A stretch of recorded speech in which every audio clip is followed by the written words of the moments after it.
o encontro nos Estados Unidos entre Lula e Joe Biden, ou seria o encontro entre Lula, Janja e Joe Biden, né, que a Janja estava sempre ali mais ou menos no meio. E o Lula resolveu anunciar o fim da soberania brasileira sobre a Amazônia, usando desculpas como desmatamento, a questão Yanomami. O petista quer que outros países cuidem da nossa floresta. Ele também criticou Jair Bolsonaro, disse que o mundo do adversário são as fake news. Constantino, eu não sei se Bolsonaro sumisse do mapa, era possível que o Lula ficasse num tremendo vazio existencial. Se você for olhar os últimos discursos que ele fez, e talvez aí tentando montar aquela ideia, ou trabalhando naquela tática de falar em herança maldita, ele fala sem parar do Bolsonaro. Não vai ser só ele, vai ser a imprensa toda e a esquerda toda brasileira por 4 anos, se esse presidente durar tanto tempo no poder, né? E a gente aqui isola. Torce para que não aconteça isso. Agora, vamos lá. Essa vinda do Lula aqui para Washington para visitar o presidente foi a coisa mais sem sentido, né, da história. Foi um dos encontros mais breves, não teve coletiva de imprensa, não teve nenhum acordo assinado relevante, nenhuma comunicação relevante. O que teve foi a Janja entrando na Casa Branca de mão dada com Biden, que é uma coisa que chamou um pouco a atenção de alguns aqui. E isso aí, né? Quer dizer, e não tocaram sequer no ponto nevrálgico de um encontro desse que deveria ser o centro do debate, da discussão, né? Todo mundo sabe, aliás, eu dei uma entrevista rápida para um jornalista da NBC, ele é casado com uma Venezuela, então ele até tem alguma experiência nisso. Ele falou, Rodrigo, por que o Lula defende tanto, né, a Venezuela, o Maduro e tudo? Eu falei, porque ele a vida inteira defendeu isso. Ele é fundador do Foro de São Paulo, junto com Fidel Castro. Onde é que essa gente andou nos últimos 40 anos?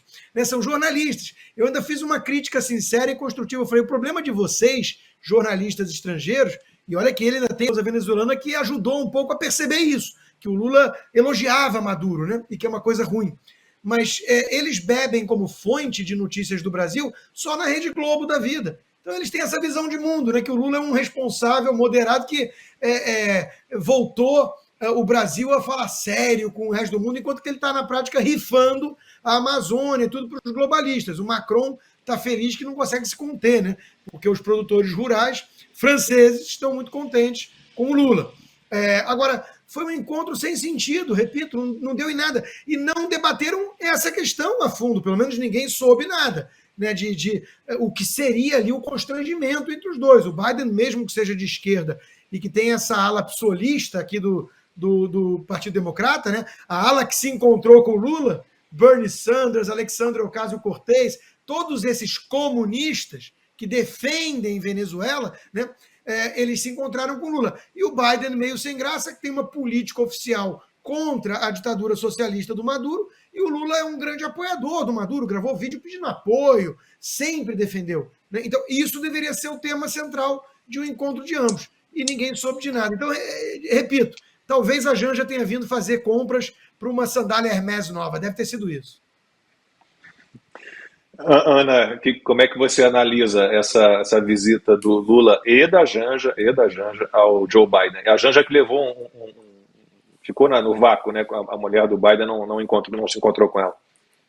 Na última hora, a primeira-dama americana falou que estou passando mal, não vai dar para tomar um chá com você, Janja, e não apareceu.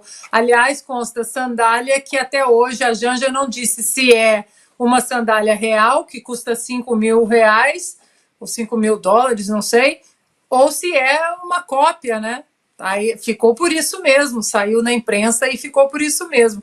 Alguns pontos interessantes sobre essa visita, como Constantino muito bem colocou. Vazia, né? Qual a proposta dessa visita? Qual a real proposta dessa visita? Primeiro, o discurso ali completamente anti-bolsonarista aqui dentro.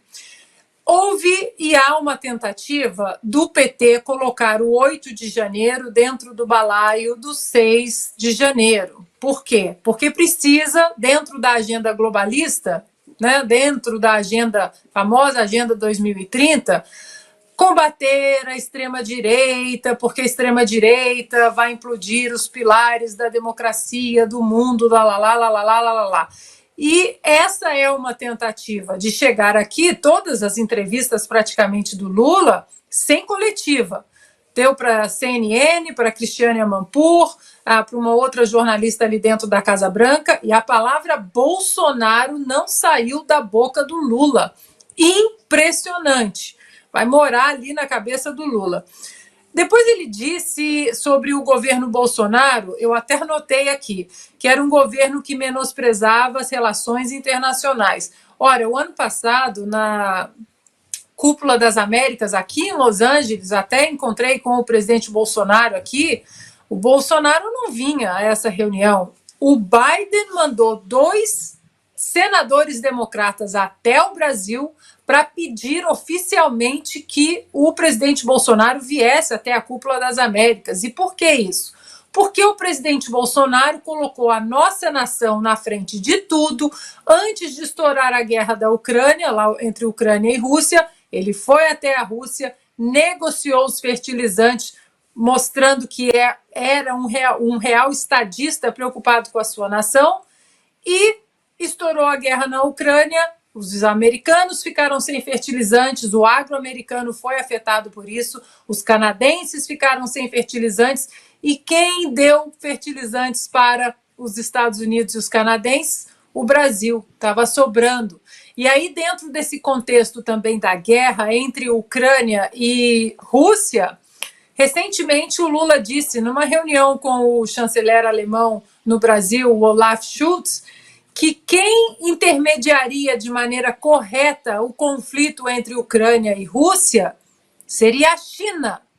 Justamente essa semana, quando o governo americano derrubou aí 2 balões de espionagem chineses, e há esse conflito agora dentro do tabuleiro geopolítico entre Estados Unidos e China, apesar da família Biden ter lá os seus laços nada republicanos com a China e com a própria Ucrânia.